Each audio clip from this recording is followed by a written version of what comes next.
How we doing? How we doing? Today is Thursday, March the 13th, 2025. Just continuing our Thursday night series on seller financing and real estate notes. Today we're going to just talk about the industry as a whole. Going to just go through a few slides here about the industry, show you how big it is, where some opportunities are, where things are happening in the country and just to give people an idea about the overall industry. And now these numbers are based on 2023 numbers because 2024 numbers are still being gathered. We'll have that probably in another couple of weeks or so. Within a month or so, we'll probably have all the statistics on 2024, and then we can revisit those numbers as well. But I'm going to share my screen here and go through the presentation.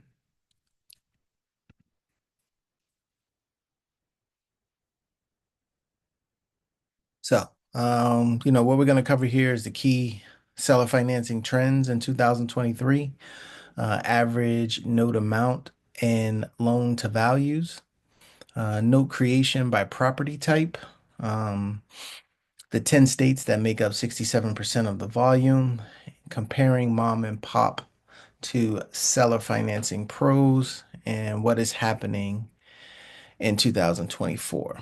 So, how big is owner finance market? As you can see, as of 2023, it was about 28 billion.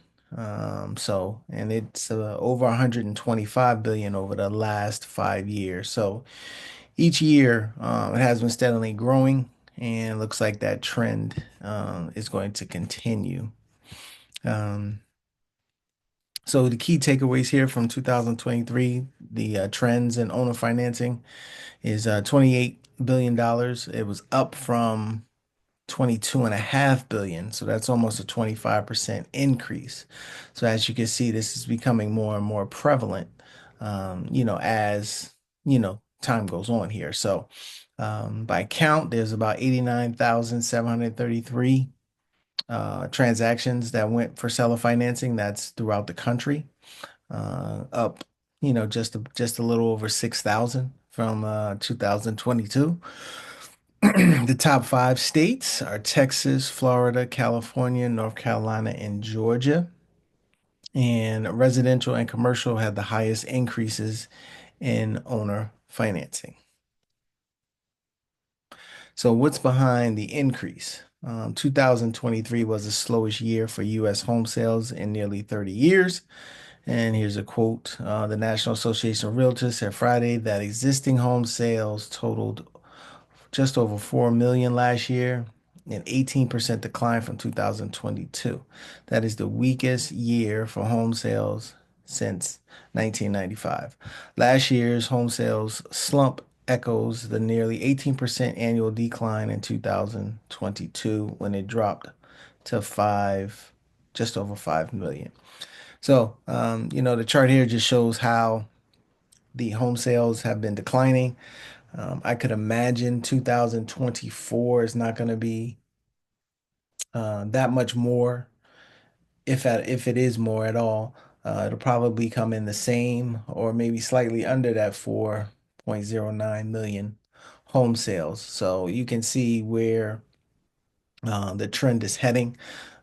Mortgage rates have increased. The prices of homes, the median price to purchase a home in a lot of places is has gone up, and the affordability factor plays a part in this. Um, and so the next thing I'm going to talk about here, the other thing that plays a part in this is mortgage credit availability. Now, this goes back to looks like just at the end of 2023, not quite in 2024. So what I'm going to do is show the chart from that's more recent. This is as of March 11, 2025. And you can see where the level of mortgage credit availability is right now. And the reason why that's important is because even if you do want to go buy a house, can you get qualified for a lending institution? You can see that it's at some of the lowest points since I would say just after the GFC started, when we were kind of coming out of that in about 2012, um, yeah, about 2012, 2013. You can see, that the levels are getting back to some of the lowest points there. Um, and then obviously throughout this last 10 to 15-year run that we've had, credit availability has been very high, up over 185, and now it's just barely breaking 100. So, that plays a major part in this as well, is that credit availability for potential buyers. And that's something that a lot of people don't really talk about, but there are a lot of people out there, probably out of 10 people that go and try to get qualified for a mortgage, three, maybe four of those people don't qualify. And when it comes to seller financing, these people can still become homeowners. It may be something very small, minuscule, something happened, maybe a few years ago, wasn't cleared up on the credit. Maybe the way that they're making money now, something like that is keeping them from getting qualified. But when you're in seller financing and you're creating seller financing, you have the availability to be more flexible than a bank. So again, that's probably why when we see the numbers for this year, we'll see somewhat of an increase in seller finance deals in the inventory. $28 billion volume, as we mentioned. And as you can see, this chart here will kind of show you some of the patterns, and of lately it's kind of going back up from a height back in 2014, kind of slowly came down, and then we can kind of see that it's ticking up right now. So this is owner finance by the property type. As you can see, a big portion, 50% of it is in residential. So if you're somebody that's thinking about selling, if you're a realtor, you can see here that, a lot of transactions happen in the residential space, about 14 billion, which is 50% of that 28 billion that we talked about. And 63% of the total transactions that were seller financed were in residential, just over 56,000. Commercial is the next biggest, at 33%, about just over 9 billion. So if you're somebody that, has a commercial property, you may want to think about doing seller financing on it if you're looking to sell it. That could be a consideration. We can, get more eyeballs on your property when you offer seller financing. You can sell it for the maximum price when you sell a financing. So you can do this on commercial as well. Land, that was a little bit smaller. Probably when the numbers come out this year, I'm anticipating maybe land will increase. People are going to be looking to, build some houses on some land, and things like that, some developers, obviously because, everybody talks about a shortage in build, what we've been how we've been building over the last like 10 years. We need to, build more homes. That's the sentiment out there. So land could see an increase as well. So that's an opportunity as well to look at land opportunities. If you own land, you may want to think about, offering seller financing on it. There's a market out there for that. And then you have some of these smaller unknown type properties, whatever they may be. They're just outside of the residential, commercial, and land. Could be like self-storage, things like that. Um, the seller carry volume, again, it's up 17% in residential from 2022 to 2023. Just over about 2 million homes. More homes were sold with seller financing. And you see a big increase in commercial. Commercial has been experiencing a lot of issues with financing because of the higher interest rates. So I'm anticipating that commercial, you may see an increase in commercial transactions for 2024 once we get those numbers. Average note amount in LTV. So that's the loan to value. So this is basically telling you the percentage of average percentage of what people are putting down on seller financed purchases. And as you can see in residential, it's about 26%, over 25% that people are putting down as a down payment on residential homes with an average price of 248,523. So if you took, 25% of that, we can do the numbers real quick. 248 times, let's just do 25%. So people on average are putting down about $62,000 when purchasing residential seller financed properties. Now, if you have someone that puts down over 20%, what is the likelihood that you're going to have to go, that they're going to go through default? It's not very likely. It could happen. And even if it does happen, this person already is starting off with 25% equity in the property. What do you think that they're going to do if they do get into trouble? They'll most likely sell the property, and the person that created the seller financing is going to get paid the unpaid balance that they're owed and get paid in full in that particular situation. And even if they don't do that, they'll most likely do some other things, in terms of trying to work with the person that's holding the seller finance note or who created it to kind of work things out based on their situation when you put down that much money.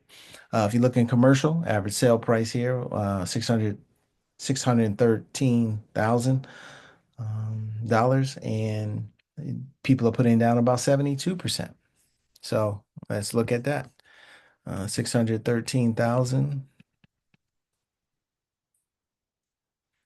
And we'll say, what's that, 28%? So again, putting over $170,000 down, what do you think is going to happen with that property? Are you not confident that that particular person is going to continue to pay this? Or, if they do run into some type of situation, they'll try to at least work it out with you as the note holder or the person that created the note for them? I would think so. And it's even higher on land. People are putting down an average of 30% on land deals. So that should make you feel kind of secure, if you're able to get those types of down payments. Because usually, when people go through banks, a lot of times they're putting down 3%, 5%. At most on a conventional, they're doing what, 20%. But again, how many, people are putting down 20% getting conventional loans in this particular market? Month by month comparison, you'll see here um, from 2023 to 2024 in terms of the um, the sales for each of those months. So we'll do a state production comparison. It's 67% of the top 10 producing states. They make up the states, and we'll go through those. All the other states, the other 40 states will make up the other 33%. So as you can see here, um, this is the breakdown of, those particular states. The biggest one, obviously, here is Texas. Coming in at number two is Florida. Coming in at number three is California. Four is, where's four? North Carolina. Five is Georgia. Six, Arizona. Seven, Washington. Eight, New York. Nine, Pennsylvania, and coming in at number 10 is Oregon. So a lot of basically on the coasts. I know there are quite a few opportunities in the Midwest as well. I think the Midwest states probably they're more within that, 10 to 20 range on the states. So there's opportunities there as well. And so again, you'll see how many notes were written in each of those states to make up those percentages. So if you look for the 11 through 20 Let's see if you have some Midwestern states. You have Ohio, still in the South. Um, between 11 through 20, you have New Jersey. There were about 1,200 written in New Jersey where I am here. So, there are some possibilities, um, in this particular area. If anybody's watching this is from New Jersey, but a lot of this stuff happens, in the South, on the West Coast, and in Middle America and the Midwest. And this will just run through, the rest of the states and break it down by how many was written in those states.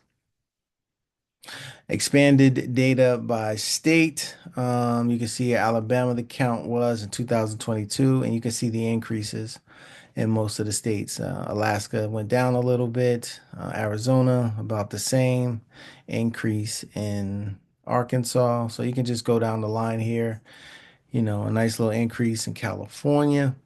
So, each state is, for the most part, staying the same or increasing. So we can see that trend where it's, these opportunities are definitely increasing.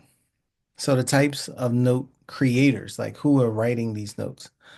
86% created one note in 12 months. Those are more like the mom and pop type people, not too, not probably investors, or seasoned investors. They're most likely mom and pop people, have a property, inherited a property, something like that, inherited some land and created a note. Um, those who created two to three, two or more is 14%. So a smaller population, is doing this more as a business. It's a smaller population. So, you have a lot of opportunity to kind of reach out to these people who've created one note, and see if you can buy that note, especially with the times that we're in right now. People, maybe looking to liquidate to, get some cash because of inflation. A lot of expenses and things like that are going up. So these particular people who have written these notes, these mom and pop type of note creators, um, probably are going to be interested in seeing if they can liquidate their note for cash, and that gives you an opportunity to buy those and invest in those. Again, this just talks more about those note creators. Um, in 2022, dropped a little in 2023, and that was for multi-note creators. They created two or more in 12 months. But you can see that the in the single note creators are in the this is the green. So they're still remaining pretty steady. Um, there was a little decrease from those who were creating more than one note, but as you can see from 2019 all the way up to 2023, um, it's remained the same. It's remained the same and even ticked up a little bit. And like I said, we'll probably see a little bit more of an increase once we get 2024, but we'll see what that we'll see what that shows when it comes out. So, so what's happening right now, the interest rates and inflation, when interest rates go up, makes it harder for people to qualify for loans. Seller financing can solve that particular problem. When you have that mortgage availability issue, creating seller finance notes can solve that as well. So we have that going on this year. um, Banking, commercial challenges, politics, global uncertainty, all of these things, banks tightening up on their lending, as we talked about, all of the challenges, as I mentioned earlier, with commercial and what's going on. A lot of that debt is coming due. So within this year and next year, so they may need to do some things to alleviate those situations. Seller financing a lot of times in those instances can help those situations. You have low real estate inventory, softening markets, and regional impact. Um, you know, Not a lot of homes out there. So, even though demand, is down, it's starting to tick back up because the interest rates. Um, starting to come back down to a reasonable area. So that just, demand goes up. You want to get more people looking at your property. You want to get the highest price for it. If you offer seller financing, um, you can maximize your price and set the terms, for that particular buyer and the property. So, and it's getting harder to get financed as we talked about. So, that's the presentation that I wanted to go through just to kind of give you an idea about, how big this industry is. It's growing. There's opportunity there. There's opportunity to create notes. There's opportunity to buy notes that have already been created. If you are a investor that has a portfolio, and you're thinking about, I don't want to be a landlord anymore. I don't want to deal with toilets and tenants, but I do want to get the cash flow. You can turn your portfolio into notes, or you can, take some of the money that you've made over the years and invest in notes to get that same type of cash flow without, having to deal with the liability and the responsibility of the property itself.